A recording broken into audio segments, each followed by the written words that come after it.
His Divine Grace Vaya Channa Bhaktivedanta Goswami Mahashila Prabhupada Ki Jai. ISKCON founder Acharya Srila Prabhupada Ki Jai. Ananta Gopti Vaishnava Ki Jai. Namacharya Srila Haridas Thaki Ki Jai. Prince Go Sri Krishna Jai. Prabhu Nitya Nityananda Shri Gadad Shri Vasadi Gaur Bhakta Shri Shri Radha Krishna Bhagavatam Sai Kunda Radha Kunda Giri Govardhan Ki Jai Vrindavanam Ki Jai Hritam Ki Jai Jagadata Swami Ki Jai Himanamai Ki Jai Shrimati Lasine Ki Jai Bhakta Gaur all glory is to Son. All glory is to Son. All glory is to Son. All glory is to Shri Guru Gauranga Srila Prabhupada Jai Gaur.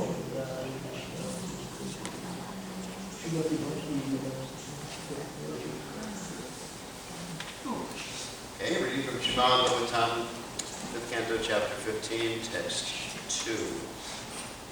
Om Namo Bhagavate Vasudevaya. Om Namo Bhagavate Vasudevaya. Namo Bhagavate Vasudevaya. Om Namo Bhagavate Vasudevaya. Om Namo Bhagavate Vasudevaya.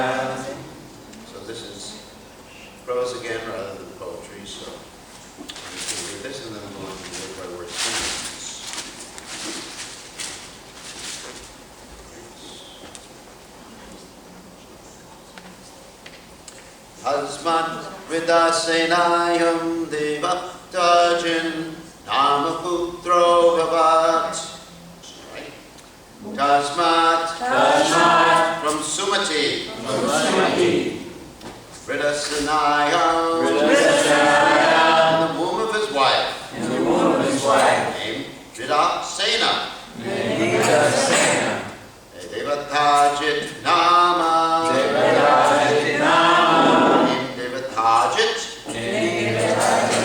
Putraha, a son. Abhavat was born. Translation from Sumati, a son named Devatajit was born by the womb of his wife named Vidasena. Repeat. From Sumati, a son named Devatajit was born by the womb of his wife. Named Vidasena. So there's no purport to this text. There's very much to talk about here. So we'll read text 3. Atasturyam tattanayo devadyunastato denu matyayam sutaha parameshti tasya suvar chalayam patiha upajataha. Thereafter, in the womb of Asuri, the wife of Devatajit, a son named Devadyuna was begotten. Devadyuna begot in the womb of his wife Denumati, a son named Parameshti. Parameshti begot a son named Tiha, the womb of his wife Suvar Chala. So there's no purport to this text, so read the next text. Text 4. Ya Atma Vidyam Gyaya Swayam Samshuddha Mahapurusham Anusassamara. King Pratiha personally propagated the principles of self-realization. In this way, not only was he purified, but he became a great devotee of the Supreme Person, Lord Vishnu, and directly realized him. Report by Divine Grace, Srila Prabhupada Ki Jai. The word Anusasmara is very significant. God consciousness is not imaginary or concocted.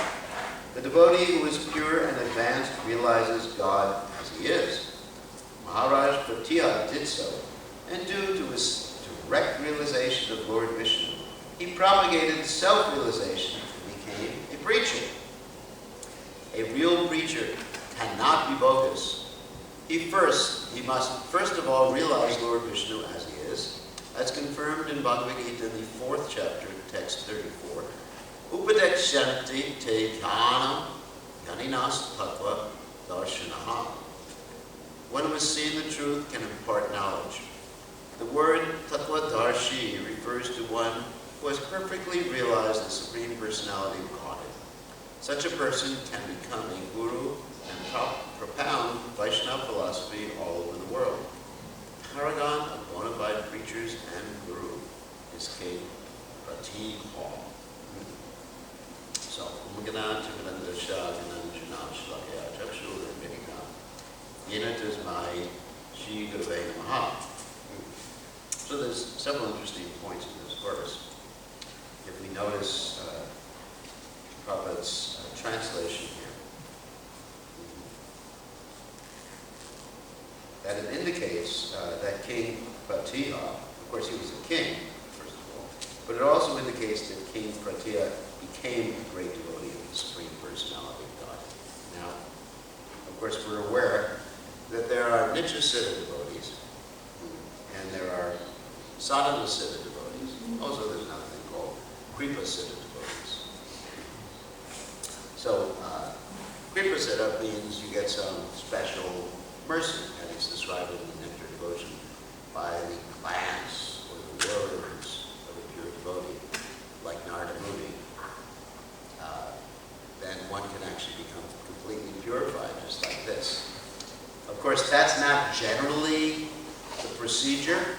Prabhupada compared that procedure of becoming Kripa-siddhi, or perfectly realized simply by the mercy, as to, he compared it with one getting a honorary degree at the university. I mean, sometimes you can do that if you happen to be a very prominent personality, but it's extremely rare. I mean, if you're president of the United States, they give you honorary degrees in different universities, or if you've done something simply amazing, they give you honorary degrees, but I have not met anybody who's gotten an honorary degree in the university. So generally, someone has to go through the process. The process means at least spending several years writing a thesis, and then passing a test, being examined. I mean, it's a very difficult procedure. So anyway, as far as Kripa-siddhi, we should forget about it. We should work hard and engage in the process of sadhana. So there's sadhana. Sadhana, of course, means practice. And so when one engages in the process of sadhana, there's two aspects of sadhana. As we mentioned before, there's the Vaidhi sadhana, where one is practicing, concentrating on the rules and regulations. I have to do this, I have to wake up early, I have to chant my rounds every day, I have to eat prasadam, I have to worship the deities, I have to offer obeisances at a particular time, etc. This is called Vaidhi. And so then when one does Vaidhi very nice, of course when you talk about you have to do this, it means that you're choosing to do it. I don't want to really phrase it in such a way that it appears like one is forced to do sadhana. One is not forced to do sadhana. One always has a choice to be in Maya. So one should rather phrase it, I am choosing to follow the rules because I have as a goal to become Krishna conscious or to get out of the material world. As Krishna says in the Gita, 4 types of people approach him. People come to Krishna because they want wealth.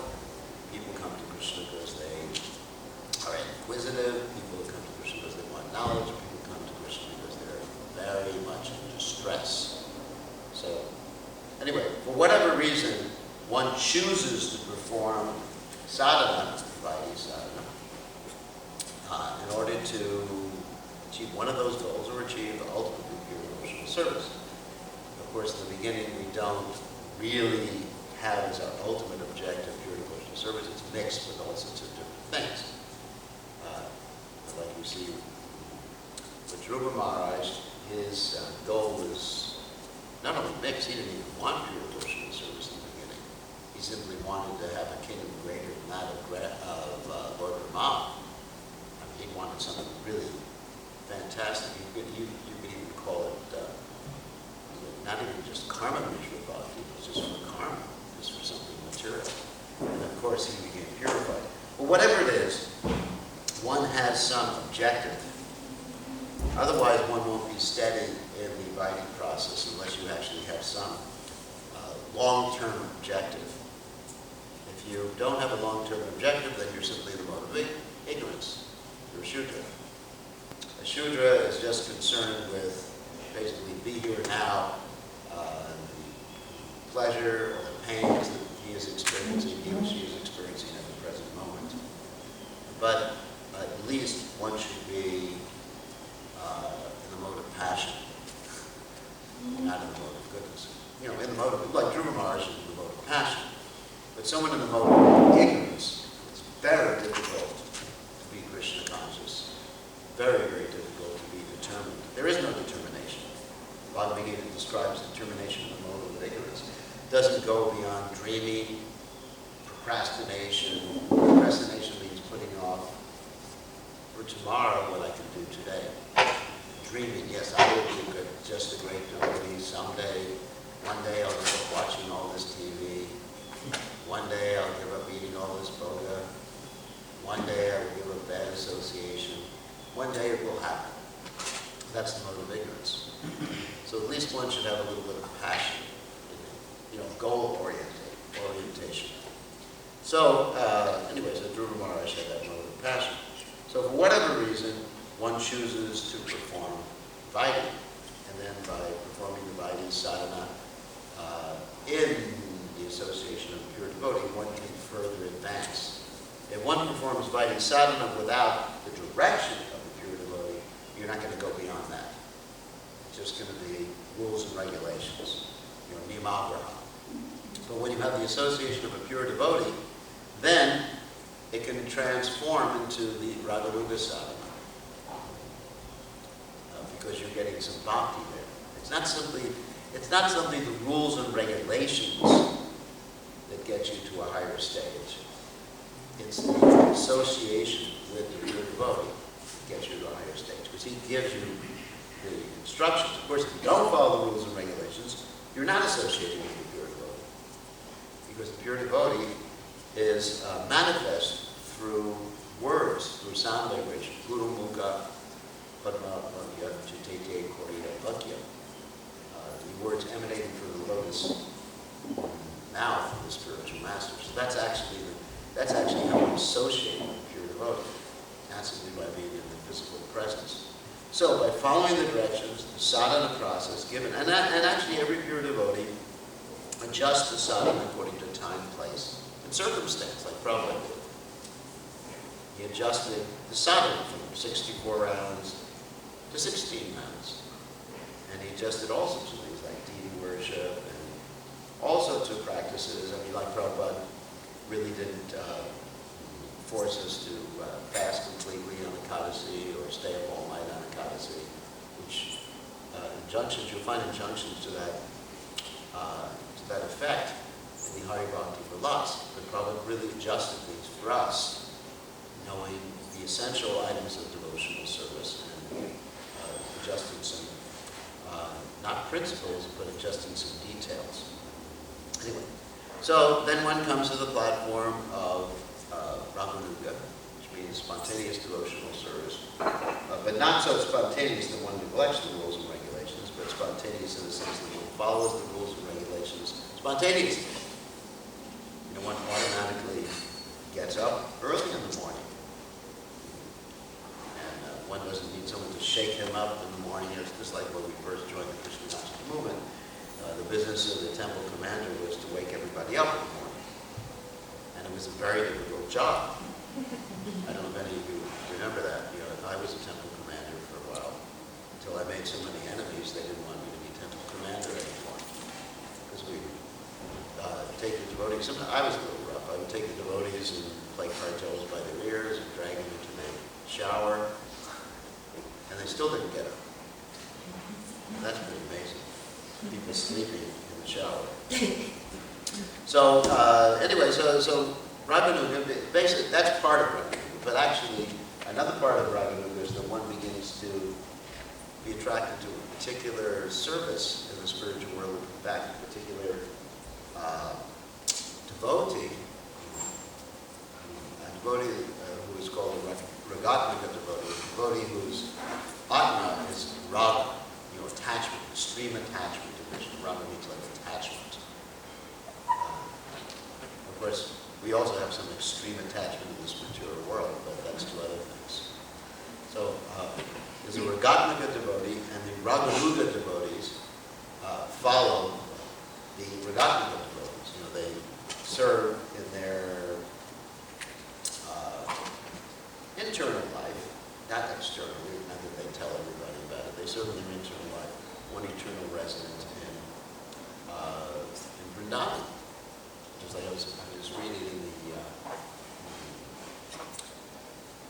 Jaiva Dharma, there were two devotees, Rajanath and Vijay Kumar.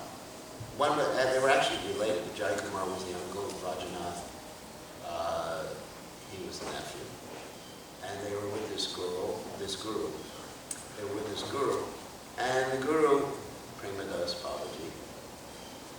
And the guru, they approached them and they asked, what about Raganuga Bhakti? And the guru explained what Raganuga Bhakti was. And one of them said, I'm very much attracted to serving Krishna in the conjugal way, and I'm very much attracted to serving under, let's say, Lalita, forgetting Lalita or Vishaka or something like that. And the guru said, yes, that's your service. And then he gave the devotee that service to do internally. And then the other devotee, Vijay Kumar, the opposite. Anyway, one of them, I forget which one, but one of them was attracted to the conjugal ras, the other one was attracted to the Sakya ras, the cowboy. So he gave that particular devotee that particular relationship and explained what his service was in the spiritual world. So that's Raganuga Bhakti. And then, it's interesting, after that, those two devotees began to inquire about Bhava Bhakti. So Bhava Bhakti is actually above Raganuga Bhakti. So Bhava Bhakti, of course, means when you begin to experience these bhavas, beginning with the V-bhava, which is the stimulant for the other bhavas, and I'm not going to get into what it is because I don't have much time in class. There's V-bhava, Anubhava, Sattvika bhava, Sthaya bhava, and ultimately Vyabhachari bhava. So the V-bhava is the stimulant for the other types of bhavas or emotions. And so then that's explained. It's interesting, in the Jaiva Dharma, basically all the principles in the nectar of devotion, that is the Bhakti Rasamrita Sindhu, by Srila Rupa Goswami, are expounded in a story format. So it's a way, actually reading the Jaiva Dharma is a way of understanding the Bhakti Rasamrita Sindhu. It's like Bhakti Vinod Thakur's elaboration on the Bhakti Rasamrita Sindhu in a story format. Really interesting. So I advise you to read it. So in any case, so then there's Raganuga and Bhava, Bhakti, and ultimately there's Prema Bhakti. So here we find a King Pratiha who did work his way up to become an absolutely great devotee, pure devotee of the Supreme Personality of God. There's no indication in this verse that he was an interested devotee, such as his devotee with Srila Prabhupada. There's every indication that he said, in this way, not only was he purified, but he became a great devotee of the Supreme Personality of God, the Supreme Personality of Mission. That means he became. Prabhupada didn't become, he was. You understand the difference? So that's an interested devotee. So, but also it says here, let's go back to the first sentence. King Pratiha personally propagated the principles of self-realization. In this way, not only was he purified, but he became a great. What does that tell you? That tells you by preaching Krishna consciousness, he actually became a great devotee of the Supreme Personality of God. And he followed, in this way, not only was he purified, but he became a great devotee of the Supreme Person. In other words, he followed the Vedic process, sadhana process. I'm just getting the implication from this particular verse. and then preached Krishna consciousness, became a great devotee. The Prabhupada said here that such a person, in the end of the purport, can become a guru and propound Vaishnava philosophy all over the world. So here's someone who became, and he was a king too, to boot. He wasn't in a Brahmin caste.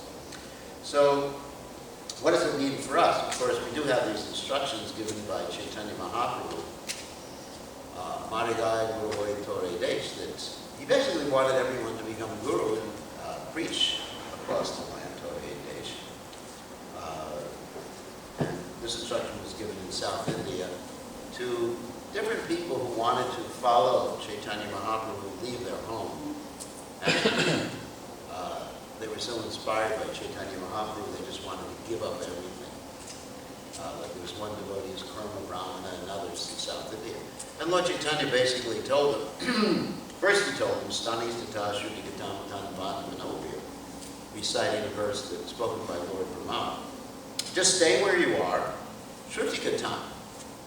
You should hear Tan Bhattam Manobir and chant and engage in the process of Krishna consciousness, and then then you become guru.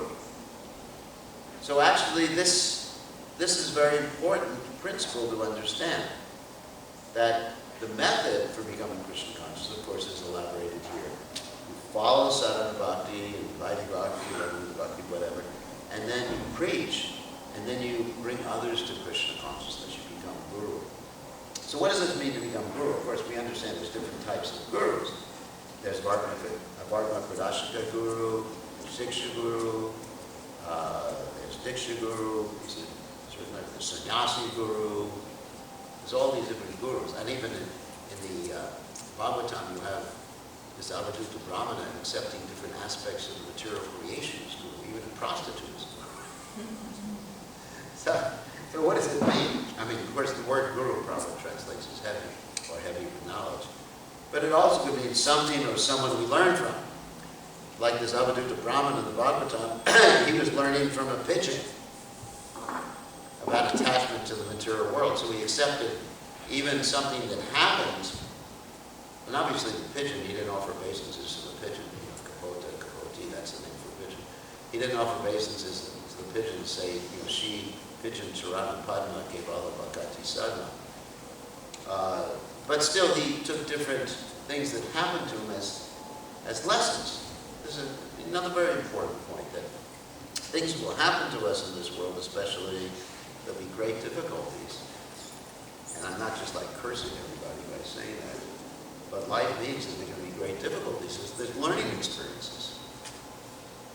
We learn from different things. Just like there is this one movie that said that it actually showed that people become happy when there's some distress, because they learn from those things. And of course, they may not learn to be Krishna conscious, but they may learn to conquer over that particular difficulty, and they acquire different skills, and of course their self-esteem becomes increased. But in Krishna consciousness, it's like that. When there's difficulty, we take it as a learning experience. So that those difficulties, or even whatever we perceive in this world, we can learn from, which is very, very interesting. And even we can see other people in Maya, we can learn from them. That could be one of our gurus. And just like I heard yesterday, some devotee was just like completely in Maya, admiring the sunrise and sunset. And I'm just thinking, do I become attracted to these things? I just examining these things. And that was like a teaching experience or a learning experience for me. So, anyway, but then as far as people who are gurus, there's Varma Pradashika Guru, the guru who shows you the path. And that, of course, the typical example of that is Dhruva Maharaj's mother, Suniti, who actually told him when he was looking for Lord Vishnu, she said, well, Lord Vishnu is in the forest. And that's where you can find him. So that was like, and she also said if you want, and even Suruchi, who told Dhruva Maharaj that if you want to sit on your father's lap, you have to take birth as my son, and in order to do that, you have to worship Lord Vishnu. So even so, that's like a Pradashika Guru, isn't it? Even when she was envious, she was giving him good instructions. which is interesting. So then apart from that, so the Bhagavatam Pradashika Guru doesn't have to be a pure devotee or be following purely. And even in one sense, I can say that George Harrison was my Bhagavatam Pradashika Guru, because I heard Hare Krishna from him, My Sweet Lord. And so, he sort of helped show me the path, but I don't worship him, I don't have a picture of him on my altar. I do like some of his songs. But that is Siksha Guru and Diksha Guru, that's a very interesting topic. Actually, Prabhupada said one should not distinguish between Siksha Guru and Diksha Guru. Both actually should be qualified in Krishna consciousness. Diksha Guru generally is understood as a representative of the Sambandha Jnana, and Siksha Guru, Abhideya, like that. Abhideya, Sambandha means the knowledge of one's relationship with Krishna, Krishna's relationship with the material world, and one's knowledge of one's relationship with the material world. That's Sambandha Jnana. And then Abhideya is what to do about it, the sadhana process like that. So Prabhupada basically wanted all of his disciples, and practically all members of the Krishna consciousness movement, ultimately not only the disciples become gurus, but Prabhupada wanted everyone to become a guru ultimately as they matured in Krishna consciousness. So that means to become guru, you have to preach Krishna consciousness and perform sadhana practically or properly. Just like King Pratihar, which I was mentioning before. He followed rules and regulations and he propagated. Because we understand propagating principles, you have to set a good example. That's another thing. So he said he personally propagated the principles of civilization. That means he followed and he preached them. Because to propagate, you can't propagate if you just follow and you don't preach, and you can't propagate if you don't follow and you preach. So both things have to be there.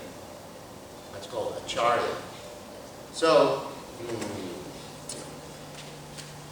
therefore, Prabhupada wanted his disciples all to follow and to preach Krishna consciousness, and that means book distribution or some other process of spreading the Krishna consciousness movement. And they wanted to become gurus. It's not that, because I probably call this the naked mother philosophy, because your mother was naked when she was young, that she should always remain naked. So it's not that just because we joined the movement, and before we joined the movement, we were doing all sorts of abominable things, and we don't even want to list them, that will always remain abominable. The proof of Srila Prabhupada's potency is that people who were abominable before doing abominable, these people never are abominable, they can become purified. And they can become gurus. And there's many examples of that in Vaishnava history. People in different classes and whatever becoming gurus. Muslims, of course, Hayas Thakur, we understand he's a devotee, but still the example was he was born in a Muslim family, but certainly not a vegetarian family.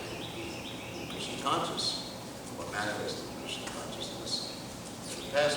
So, in any case, devotees, we can achieve a status of being gurus. It's not like yesterday I received or read this magazine, Back to Prabhupada, where they state that, basically they state that only Prabhupada can be the guru, and everybody else, we're all fallen, just remain fallen, and we're all fallen, and all we can do is have Prabhupada initiate everybody.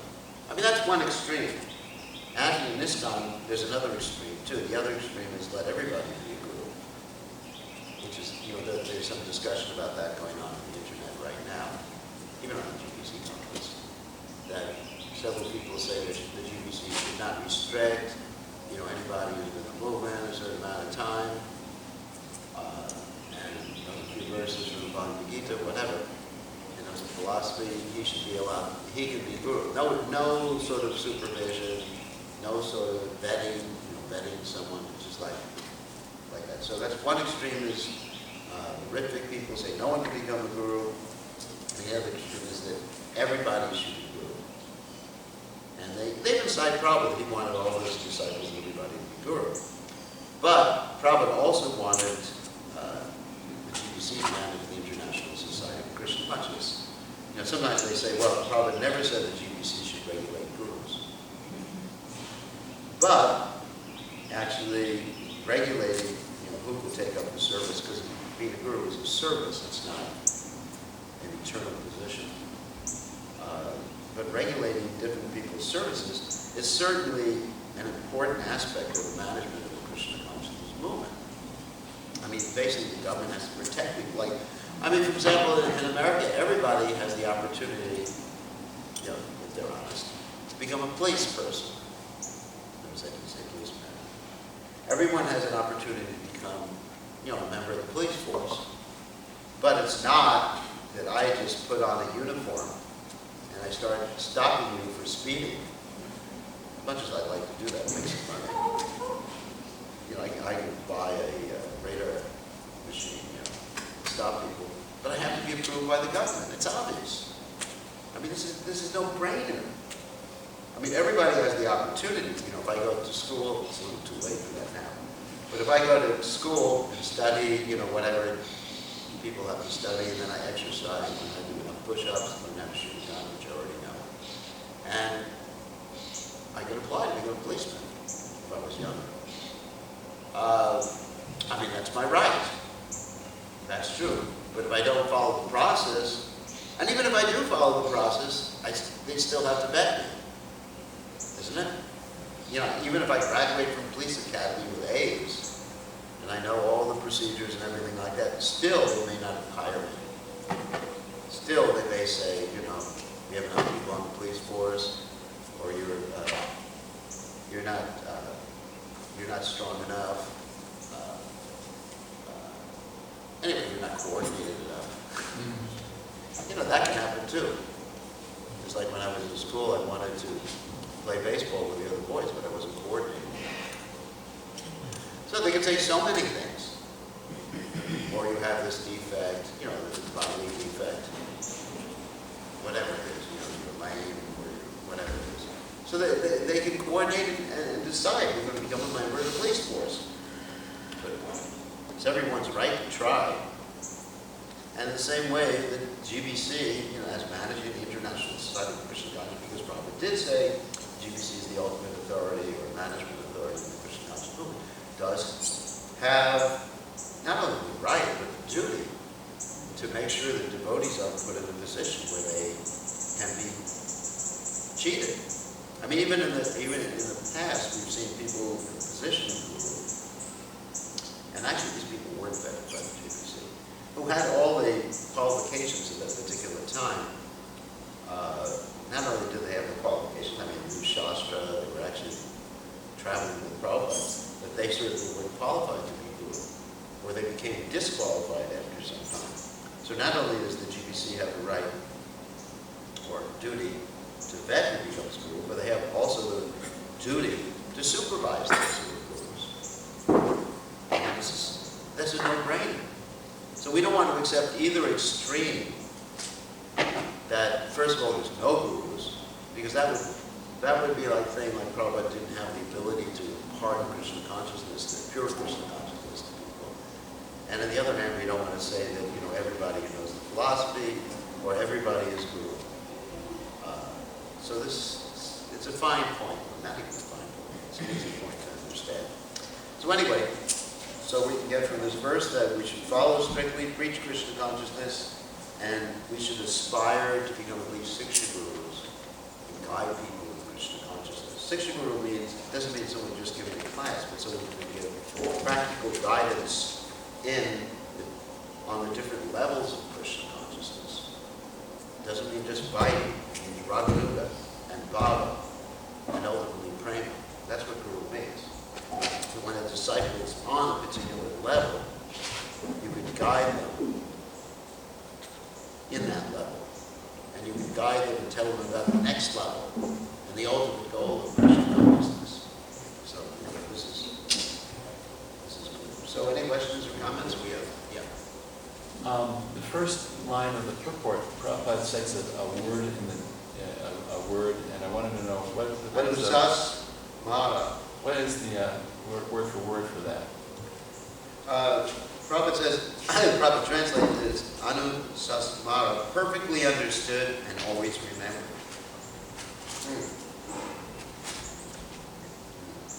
In other words, this devotee, Kipatiha, perfectly understood, that's jnana, and always remembered as vijnana. Perfectly understood and always remembered. In other words, to always remember means to always be engaged in Krishna service. So 24 hours a day. So in other words, that's jnana, vijnana, knowledge and realization. And also teaching and acting.